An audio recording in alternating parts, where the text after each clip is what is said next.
안녕하세요. 헬로우 닥터 엄지혜입니다. 헬로우 닥터 함께 해주시고 계시는 시청자분들 중에 혹시 무릎이 아파서 오랜 시간 걷는 게 힘드신 분들 계시나요? 한 정거장 정도의 거리인데도 불구하고 몇 번씩 가다서다를 반복하시는 분들도 계시죠. 하지만 이 무릎 관절, 무릎에 대한 통증들은 괜찮아, 좀 두면 낫겠지 하는 마음으로 그냥 방치하시는 경우들이 많다고 하는데요. 이렇게 방치해두다 보면 관절 사이에 더 큰 질환으로 이어질 수 있다고 합니다. 자, 그래서 오늘은 무릎 관절에 나타날 수 있는 여러 가지 질환들과 또 치료 방법에 대해서 알아보겠습니다. 네, 오늘 도움 말씀 위해 가정의학과 전문의 남상철 원장 자리하셨습니다. 원장님 안녕하세요. 안녕하세요. 오늘 무릎 관절에 대해서 알아보려고 하는데요. 일단 여러 가지 무릎 관절 질환을 알아보기 앞서서 무릎 관절이 어떤 관절인지, 어떻게 우리 몸에서 작용을 하고 또 구성이 되어 있는지가 좀 궁금하거든요. 무릎 관절은 우리 몸에서 가장 큰 관절 중 하나이지만 그 구조상 매우 불안정한 관절입니다. 엉덩이 관절의 경우에는 볼앤 소켓 구조로 아주 안정적이지만 무릎 관절은 평평한 경골 위에 둥근 모양의 대퇴골로 이루어져 아주 불안정하여 그 주위로 근육과 인대들로 인해서 보호받고 있는 그런 관절입니다. 말씀하신 걸 들어보니까 굉장히 불안정한 구조로 되어 있는 관절인데 사실 사람이 모든 무게가 무릎 관절에 다 눌릴 수밖에 없잖아요. 그래서 이 무릎에 질환이 많이 발생하는 게 아닌가 싶거든요. 무릎 관절에 나타날 수 있는 질환들은 어떤 게 있나요? 예, 외상으로 인한 스포츠 손상으로부터 류마티스 관절염이나 통풍과 같은 염증성 질환, 그리고 나이가 들면서 발생하는 퇴행성 관절염 등이 있겠습니다. 그럼 저는 류마티스 관절염과 퇴행성 관절염이 같은 건 줄 알았는데 두 개가 다른가 봐요? 발생하는 증상은 비슷할지 모르겠습니다. 무릎 부위의 통증과 그 다음에 부종 등을 보통 호소하게 되겠죠. 그러나 생기는 원인이 굉장히 틀리고 그에 따라서 치료법도 다른데요. 류마티스 관절염의 경우에는 무릎 사이에 있는 관절낭이라는 구조물에 생기는 염증성 질환이고, 퇴행성 관절염의 경우에는 무릎과 무릎 사이에 있는 연골이 닳아서 기계적인 마모에 의해서 생기는 관절염으로서 치료법은 류마티스 관절염은 그 염증을 해소하기 위한 약물 치료가 주가 되겠고, 퇴행성 관절염의 경우에는 손상되고 마모된 연골을 보존해주기 위한 치료를 주로 하게 됩니다. 그러면 자기가 그냥 자가로 진단하기보다는 빨리 병원에 와서 이게 류마티스 관절염인지 퇴행성 관절염인지 판단을 의사에게 듣고 치료를 하는 게 중요하겠어요. 그렇겠죠. 그럼 퇴행성 관절염에 대해서 좀 자세하게 여쭤볼게요. 퇴행성이라는 단어 때문에 나이가 많이 든 사람에게만 나타나는 관절염이다라고 생각이 들기 마련이거든요. 많이 써서 일어난다고도 하셨고요. 이 퇴행성 관절염이 발생하게 되는 원인에 대해서 조금 더 자세하게 풀어주시죠. 예, 아무래도 고령이 되면서 무릎 관절 연골을 많이 사용하게 되어 닳게 되는 경우가 제일 흔한 원인이 되겠고요. 그 외에도 연골판 파열이나 인대 손상, 연골 결손 등과 같은 질환이 선행되고 시간이 지나면서 퇴행성 관절염으로 진행이 되는 경우가 있습니다. 그 외에도 비만이나 안짱다리와 같은 축의 이상, 감염 등이 원인이 될 수 있습니다. 단순하게 나이가 많으신 분들만 생기는 질환은 아니네요. 그렇다고 볼 수 있겠죠. 그렇다면 이 무릎 관절에 나타나는 퇴행성 관절염의 증상은 어떤 게 있을까요? 슬개골 주위의 통증이나 이상음 등이 조기에 나타나고 점차로 계단 오르기가 힘들어지면서 근위축, 운동 제한, 잠김 혹은 때에 따라서는 내반 변형이 악화되는 증상 등으로 인해서 점차 일상생활에 제약이 많아집니다. 상당히 불편할 것 같은데 이 퇴행성 관절염으로 병원을 많이 찾으시는 연령대나 직업군이 따로 있을까요? 연령층은 당연히 65세 이상의 고령에서 잘 발생하는 편이고, 특별한 외상의 과거력이 없어도 온돌 생활을 많이 하는 동양인, 그리고 가족력이 있는 경우 더 잘 발생한다고 알려져 있으며, 젊은 환자의 경우에는 운동을 많이 하거나 노동 같은 걸 많이 하는 경우에는 더 잘 발생하는 것으로 알려져 있습니다. 65세 이상의 고령층에서 많이 발생한다고 하셨는데 확실히 어르신들은 무릎 관절이 뭐 당연히 때가 됐으니까 아프겠지 하면서 통증이 나타나도 병원을 잘 안 가시거든요. 근데 그렇게 그냥 두면 낫겠지 하고 두다 보면 병이 훨씬 더 심각해질 수 있나요? 그렇죠. 모든 질환들이 그렇듯이 퇴행성 관절염의 경우에도 초기에 치료하는 것이 반응도 제일 좋고 제일 중요한 요소라고 할 수 있겠습니다.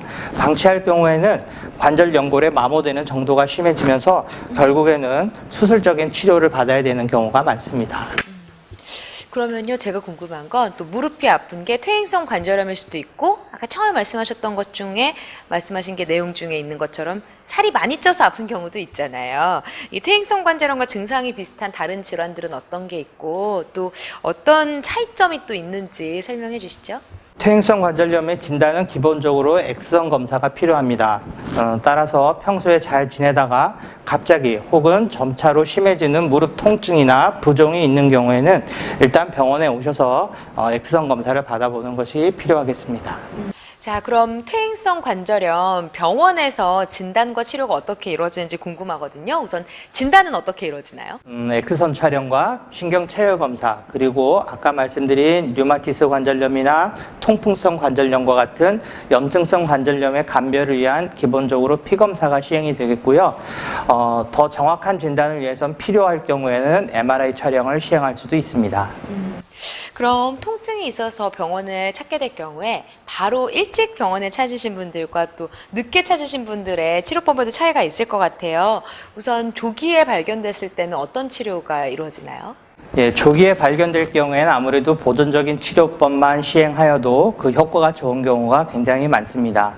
보존적 치료법으로는 단순 휴식이나 물리치료 그리고 간단한 소염제 복용으로 도움이 되는 경우가 많겠고요. 초기에 오셨을 때 증상이 꽤 심한 경우가 있을 수가 있는데요. 그럴 때는 주사요법을 병행해서 실시할 수가 있습니다. 주사요법은 히알루론산 연골주사요법이나 자가농축 혈소판 주사요법, 자가골수 줄기세포 이식술 등의 방법이 있겠고요. 증상이 많이 호전되었을 경우에는 글루코사민 복용으로 도움이 되는 경우도 있습니다. 가장 많이 맞는 히알루론산 연골주사요법의 경우에는 일주일 간격으로 3회 맞는 것으로 되어 있고요. 증상 호전 여부에 따라서 6개월마다 그 사이클을 반복하는 것으로 되어 있습니다. 그럼 주사를 맞고 그 물리치료를 같이 병행하면 훨씬 더 빠른 시간에 호전될 수 있나요? 그렇죠. 물리치료는 어떤 식으로 이루어지나요? 물리치료는 아무래도 대퇴 사두근의 근력 강화를 위한 운동과 무릎 관절을 보호하는 운동 이렇게 보통 나눠서 시행하고 있습니다. 이런 보존적인 치료법으로 호전이 안 됐을 때는 보통 수술로 가겠지만 최대한 수술하지 않고 이런 치료법으로 나아지기를 많이들 바라시잖아요. 이런 보존적 치료로 퇴행성 관절염이 어느 정도나 나아질 수 있나요? 만약에 조기에 진단이 되어서 치료를 함께 했을 경우에는 방금 말씀드린 기본적인 보존적인 치료법만으로도 굉장히 많이 좋아질 수가 있습니다. 그리고 그 외에도 흡연이나 음주, 그리고 체중 조절, 그 외에 다른 전신질환이 있는 경우엔 그것도 함께 조절하는 것이 질환에 도움이 될 수 있습니다. 이렇게 무릎 관절 질환들에 있어서 어떤 치료법이 있는지 또 어떻게 치료를 해야 되는지를 얘기를 잘 해주셨는데요. 좋은 치료를 받고 나서도 또 제대로 생활하지 못하면 다시 악화될 수 있잖아요. 다시 재발하지 않도록 예방을 하려면 어떤 식으로 생활을 해야 될지도 당부 말씀 함께 해주시죠. 무릎의 통증이나 부종 등의 증상이 있을 경우 병원에 오셔서 정확한 진단을 받으시는 것이 제일 중요하고요. 또한 무리한 활동이나 운동 등을 삼가하시는 것이 좋습니다.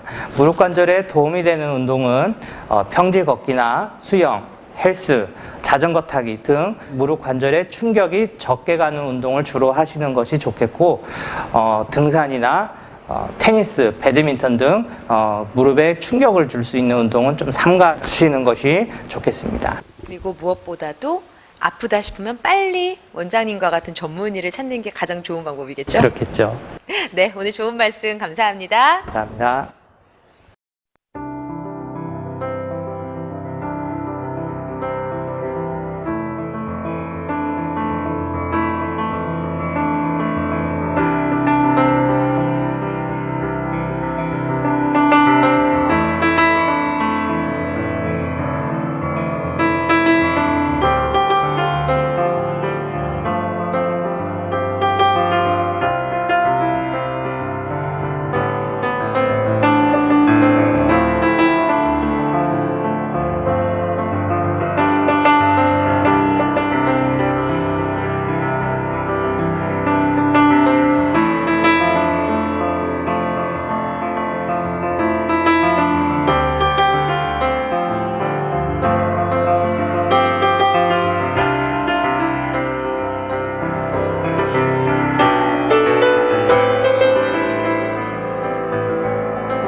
오늘은 무릎 관절에 발생할 수 있는 여러 가지 질환들에 대해서 알아봤는데요. 단순히 나이가 들어서 무릎 관절이 고장 나는 게 아니라 제때제때 통증을 치료하지 않았기 때문에 발생할 수 있다는 거 알고 계셨죠? 앞으로는 조그만 통증에도 빨리 병원을 찾아서 미리미리 예방하는 게 좋을 것 같습니다. 헬로 닥터, 오늘은 무릎 관절에 대해서 알아봤고요. 다음 시간에 더 좋은 내용으로 여러분 찾아오겠습니다. 고맙습니다.